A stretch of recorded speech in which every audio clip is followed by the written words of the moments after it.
For a great cup of joe, there's one thing you should know. Your morning brew can also be playful. Buff Boy Brewing guys make the temperature rise, and you surely feel naughty when you swallow our coffee.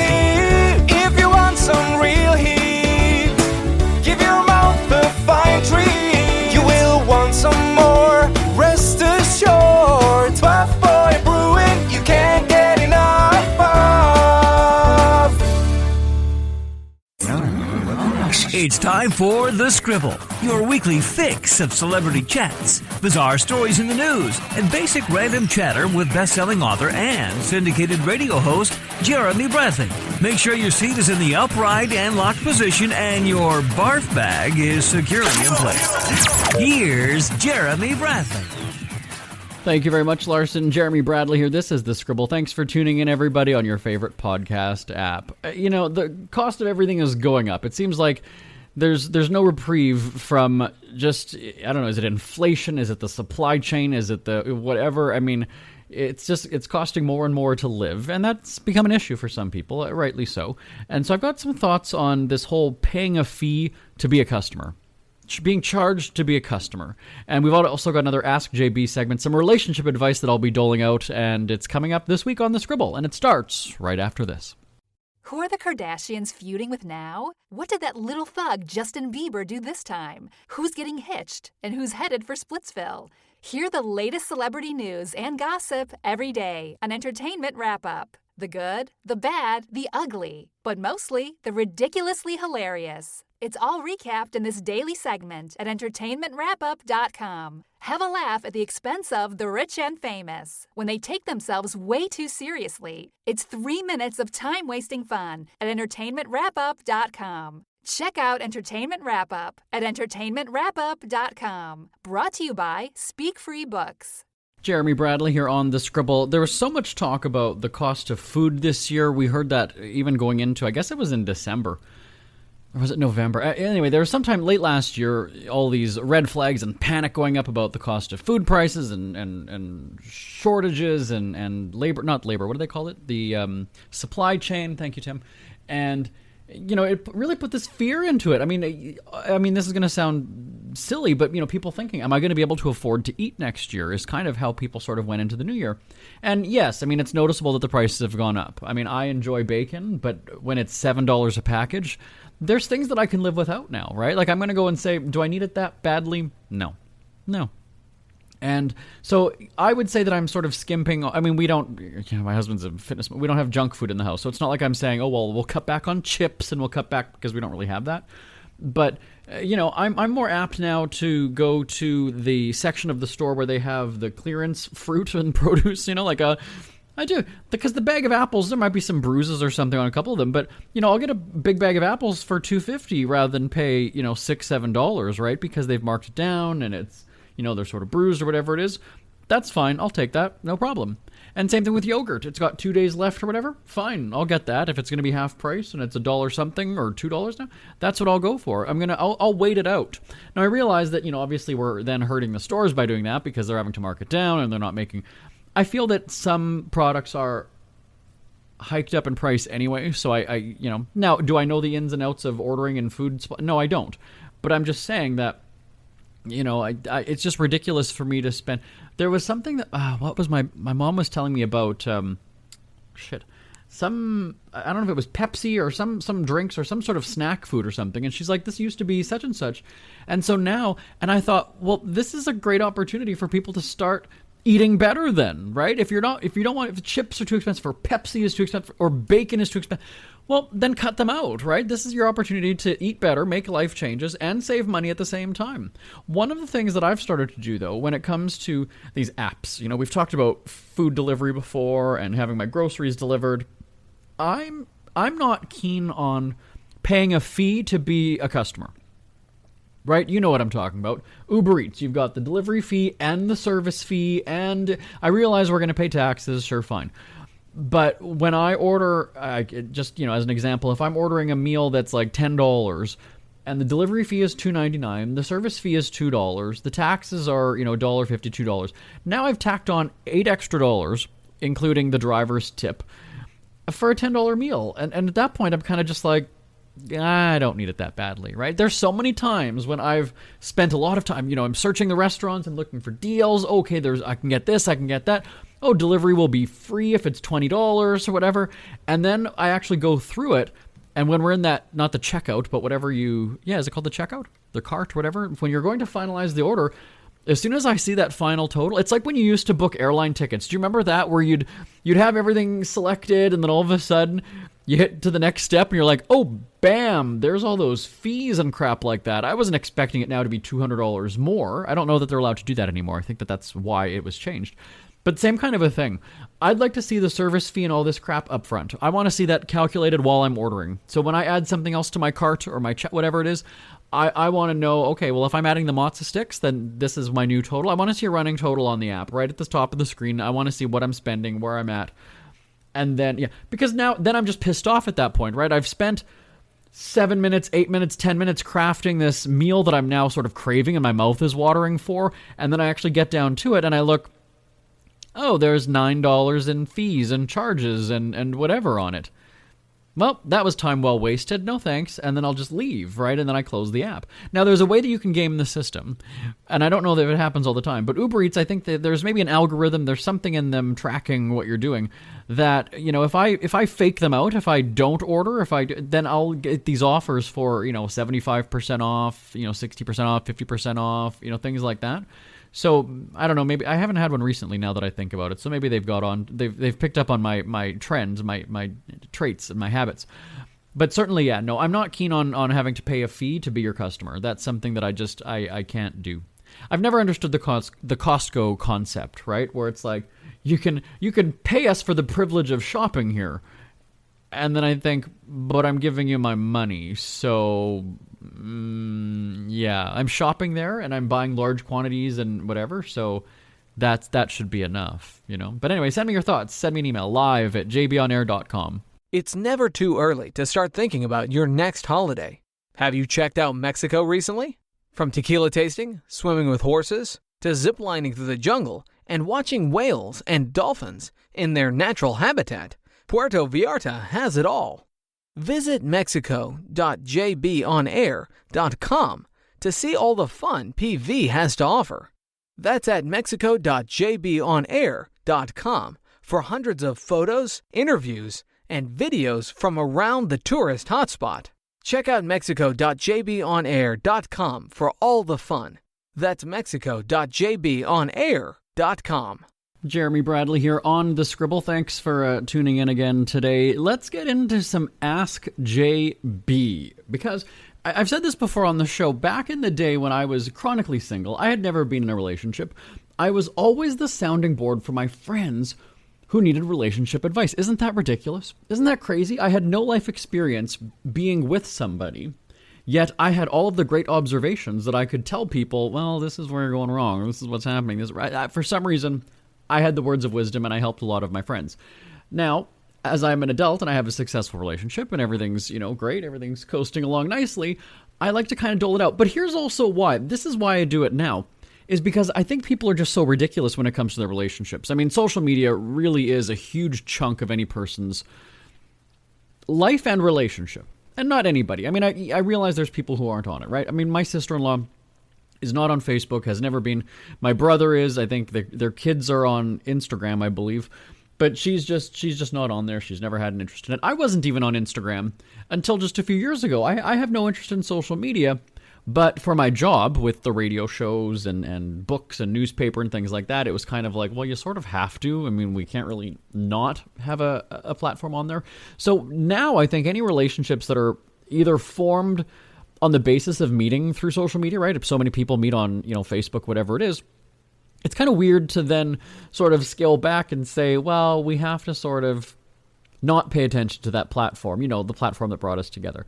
I'm not against people meeting on social media. That's fine. I get it. But my thing, though, is I always am kind of cautious about what people post on there. I will admit, and I don't talk about my relationship very much, but I mean, I live with a fitness model, right? I mean, I'm married to a fitness model who, by all accounts, was one of those people and was actually legitimately doing fashion modeling, not an Instagram model. He was doing modeling before that.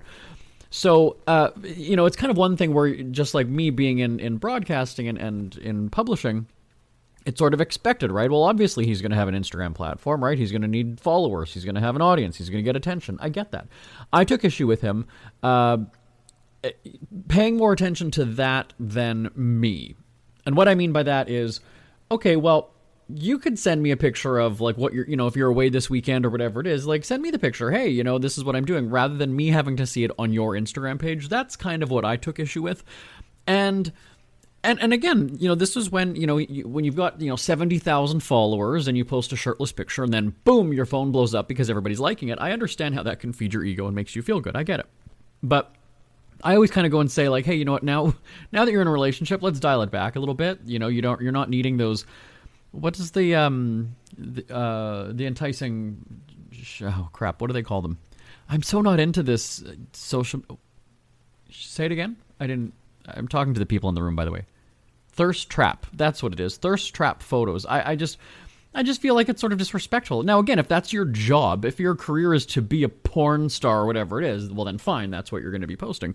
But to me, it's just sort of disrespectful to your partner, right? Like, why are you needing all that attention? Now, I'll be the first to admit, it drove him insane that I was not one of those people who's like, oh my God, you're so hot. Oh, you've got a great body. I've never done that. Ever. And it's been years. We've been together for a very long time. And it's just one of those things that he knows, right? Like, he knows I'm attracted to him. But, there you go. That's good enough. But if you need me to be telling you that, I've always kind of felt then that's your own insecurity and you need to work on that. That's not up to your partner to keep saying that you're attractive. You need to feel that. And if people telling you that does it, then I don't know. I just don't get that. All right. So now that I'm 4 minutes into this story, let's get to the Ask JB question, because it's a relationship question here. Maybe sort of geared to what I was actually just talking about. Okay. So here's the letter or email. I'm in a new relationship, and we've already had the talks about what the other person does that makes us feel special, and what we appreciate that the other does for us. It's nice to get those words of affirmation to communicate what's good about the connection we have. But after I told him I like the good morning texts because it shows he's thinking about me, that was put to the test. When we were talking about it, he smiled and thought it was cute that I liked that. Days later, he started getting ready for a work trip and told me he was busy and would talk to me next week when he got back. I messaged a few times while he was away and got abrupt responses and almost shut down as if he were saying not to bother him. But when I see he makes time to post on Instagram... Okay, so this is kind of what I was saying. But when I see he makes time to post on Instagram or be on other apps, I wonder why he can't make the time to say, "Hi, I hope you're having a good day," just to show that he's thinking about me. Am I being overly sensitive and expecting too much from him, or is he being an inconsiderate dick? So a couple questions that I have when reading this is, how long have you been together, right? I mean, if this is something where it's been a few days, then maybe you're coming on a little strong, okay? But if you've got a routine, for instance, when I didn't live, we lived in two different countries. We lived in Brazil and then in Canada. So depending on, like, he wasn't working, like, when he's doing fitness modeling and things like that, he's not working, like, in the mornings necessarily. He's maybe going to the beach in the afternoon and doing shots or whatever it is. So he's not up super early in the morning like I was at the time. I was up at, I think, like 6 o'clock in the morning to be doing radio, okay? So there were times when I knew that he would be working or he'd be awake, given our time zone differences, that I could probably count on getting a good morning text. But at the same time, I mean, realizing that he had a late night doing a photo shoot or something, or if I was at an award show and I didn't get, there's just times when you sort of have a bit of leeway on things like that. It's not like it's got to be militaristic, like, every morning when I wake up I reach for the phone. Sure. Does it feel good when somebody texts you and makes you feel like you're, sure, of course it does. Okay, so this issue, though, about going away for the weekend and talk to you next week, that seems really dismissive to me. Because, as you say, like, if you're posting... He's got time to be social on Instagram, right? And sharing other stuff with the world, potentially strangers, right? I'd think of the same thing of my husband. He's got 70,000 strangers who are following him. Well, why are they getting the inside scoop about what he's doing before I am? Why is that audience being treated as something that I didn't know that? Because that's awkward too, right? If one of your friends or your family members also follows this person, like, oh, I saw that he's on the beach today. Oh, he was doing a shoot. And I'm like, oh, I didn't know that. Okay. Right? Like, now, again, like I said, it goes back to how long you've been together and what sort of the expectation is. I don't know that everybody can always go and say, well, like, I've been busy with work. I don't buy that. I feel that's bullshit, because as you say, what is it to say hi to somebody? What is it to just say good morning?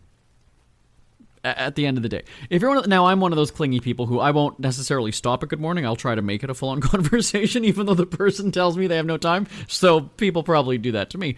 But I get what you're saying, though, is, why does the good morning have to stop? Just because you're out of town, just because you're working or whatever like that. I mean, right? I mean, that doesn't mean that you're completely cut off from the world. And if you're my man, if you're my partner, then I would expect that I'm the priority over Instagram. Instagram, you should be going quiet then for a couple days. If you're so busy with work and you can't make a time for a hello message to me, there's a problem. And I did go through this one. Okay, so yeah, I've sort of had a similar situation now that I talked this through. I was in Palm Springs, actually just on vacation, really. He was back home in Brazil. We were both going to be meeting at the airport in Winnipeg when we got home to Canada. And coincidentally, we were both flying home the same day. I think that he sort of made it so that happened. He was getting to the airport first, and I was flying in a few hours later, okay? So we hadn't seen each other in probably about 3 weeks or so. This is before Corona shutdowns and all this. This was probably about 4 or 5 years ago. And I'd said, okay, well, jokingly, I said, well, you're going to be at the airport first. I'd like, it'd be nice if you're greeting me there with flowers and things like that, like you're waiting for me, just like...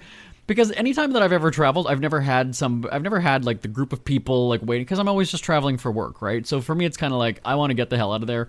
I've got my bags, I'm getting the fuck out. Like, I'm not hanging at the airport. I don't need the welcome home signs. I don't need the really, because at the end of a work trip for me, I'm just like, I'm done. I don't even want to be around people. So I'm actually quite happy that people don't meet me at the airport when I come back into the city.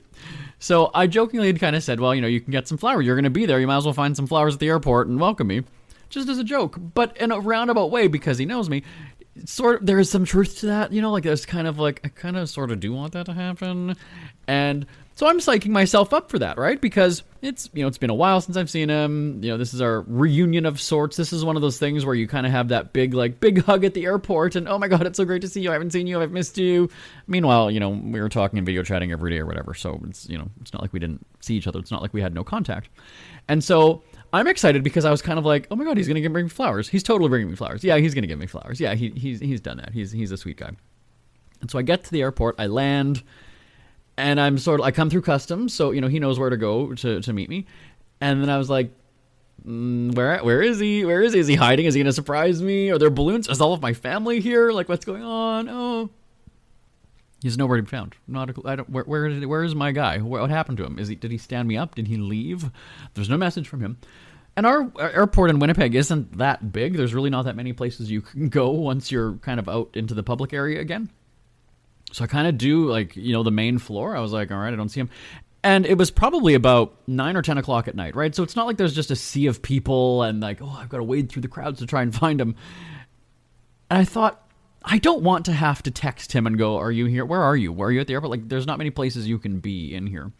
And I thought, okay, well, maybe he's just in the bathroom. So go to the bathroom. No, you're not there. Is he in one of the stores looking around? I mean, he's been here for a few hours. I think. Did he land? Where is he? So I texted him and I said, where are you?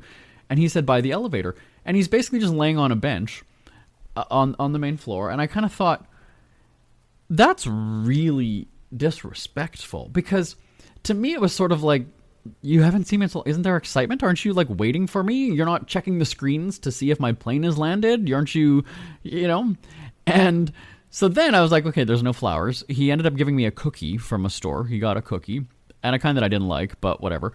And there was just something that was so blah about it. And it set me off that night. And so we get back to the house. And I'm talking to him, again, we hadn't seen each other. I wanted to hear about, his trip from Brazil to Canada. I was on vacation in Palm Springs. So I was just heading into award show season. So I had a really busy January ahead. And we're on the couch at home.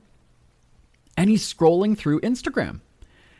And I remember saying to him, we haven't seen each other in so long. And you're on Instagram. You were at the airport for how many hours? What were you doing? Weren't you on Instagram there? Why are you doing this now when you haven't seen me? We haven't been in the same room for 3 weeks. Let's spend time. Let's talk. Because he was, we were together at Christmas, and then we were not together for New Year's. He left, so it was about 3 weeks or so that he was gone. And I just kind of thought, there's no magic here right now. Like, what happened to the spark? Like, why? I chalked it up to us just being exhausted, both flying, both. I mean, I was on vacation, so it's not like I was exhausted from anything, but he had, 20 some hours of flying. But why are you clutching your phone, and why? And that's something that we've had a rule in our house ever since, because I did actually, he was literally outside in the cold after that. I was not happy. I just said, you know what? If you don't want to spend time with me and you're more interested in your phone, and you were just, you had 3 hours of boredom on your phone anyway, and I said, then get out. Like, there's no point in you being here. Get out of the house. I swear to you, everybody, and if we get him on the phone right now, he would absolutely confirm this to be true. He was thrown out of the house because I said, it's either your phone and Instagram or it's me. I am not competing with Instagram. I will never compete with Instagram. If that's going to be the case, you've got the wrong person. I'm not going to idolize you and tell you how wonderful your body is and how hot you are, and I'm not going to be kissing your ass on Instagram and liking all your comments and doing those ooey gooey, I love my man, it's been 5 years together, you're the best thing in my life. No, that's not what I do. That is not what I do.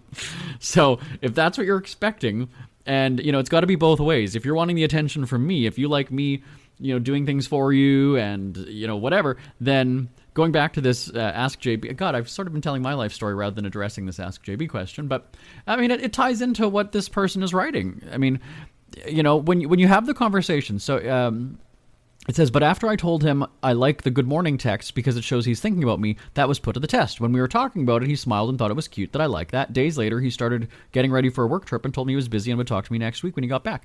That is very dismissive to me. I don't think that I would accept that. Now, I've always been the type of person who, if I'm getting to know you and it's a quote-unquote relationship, then the attention is on me. The focus is on me. You're not going to have dating apps. You're not going to have Match.com and Grindr and what's the other one? I was going to say Flickr, but that's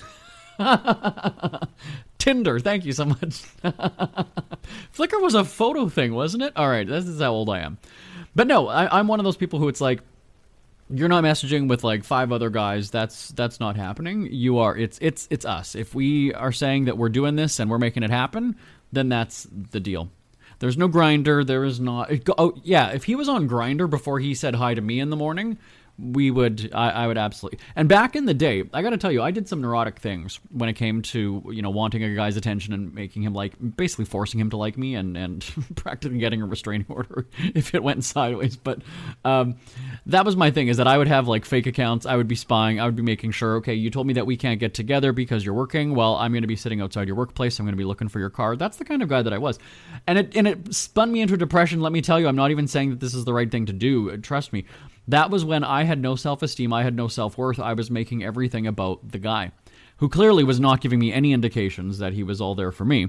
So it was this realization that I had finally, after years of just, stress and heartache and putting myself through it over and over again, that I kind of said, that's not happening anymore. I'm not. If you don't want to be with me, you're not going to return my calls and not make me a priority, then fuck off. Because what's interesting is I think if you have a relationship, or your parents have a relationship that you've seen. My parents married 46, 47 years. My husband's parents married 30. They're coming up to 40 years anyway.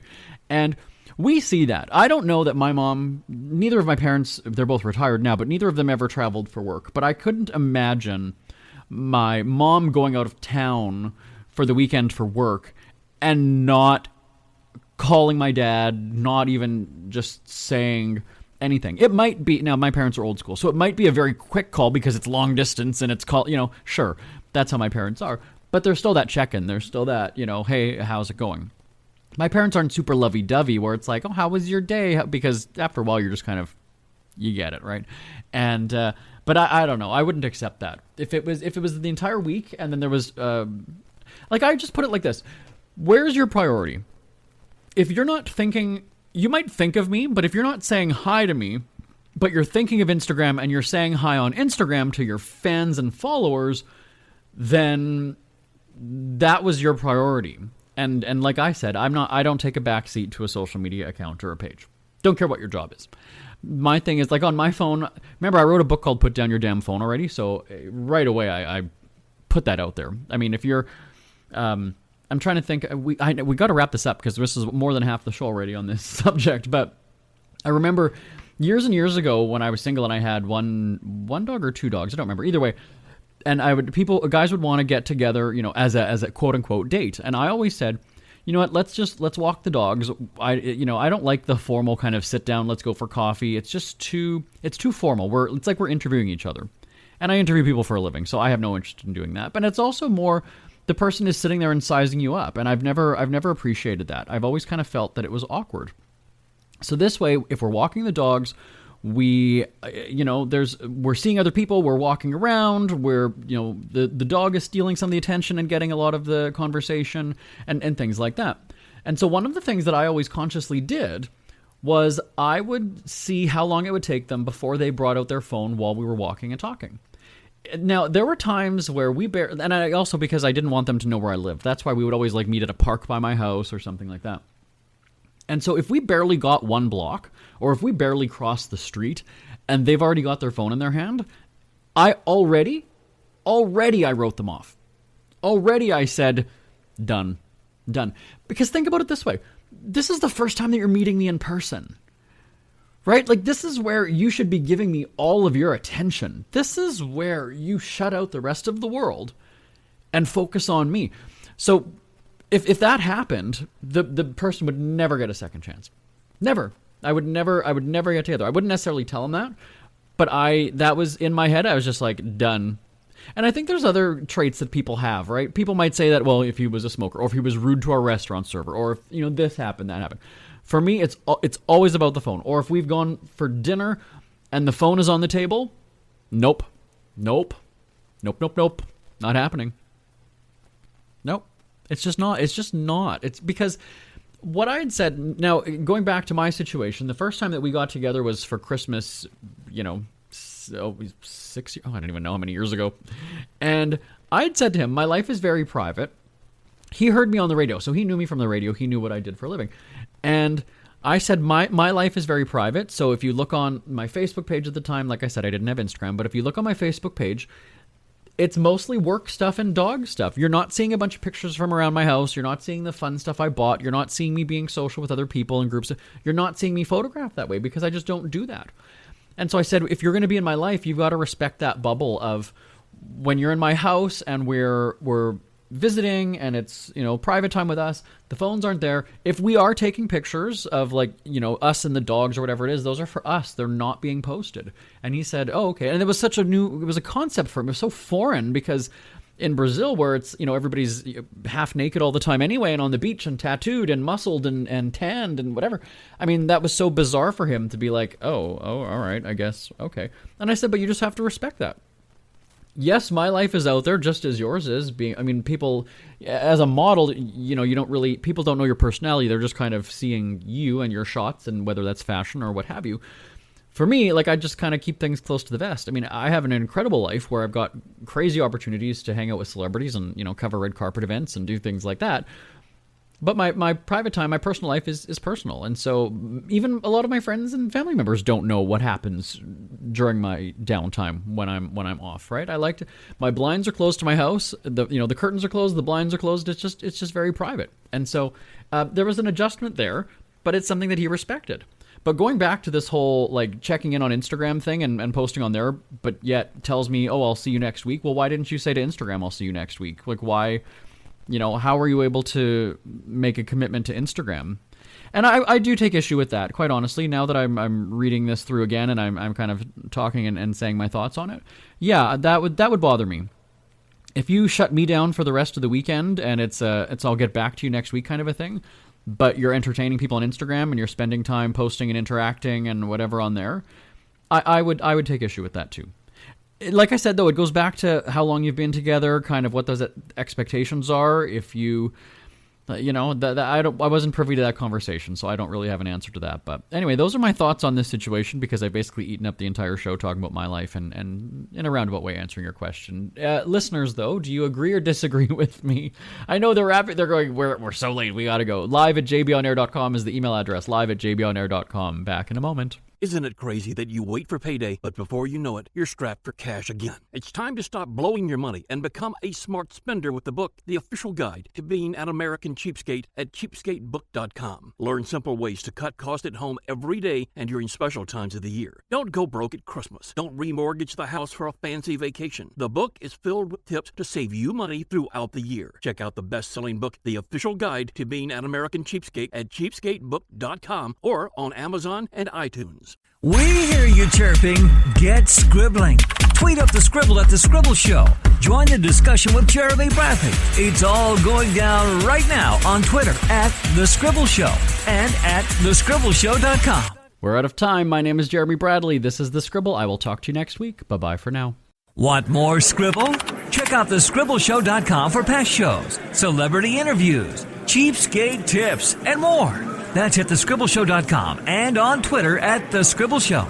The Scribble is a speak-free media presentation. If you want some real heat,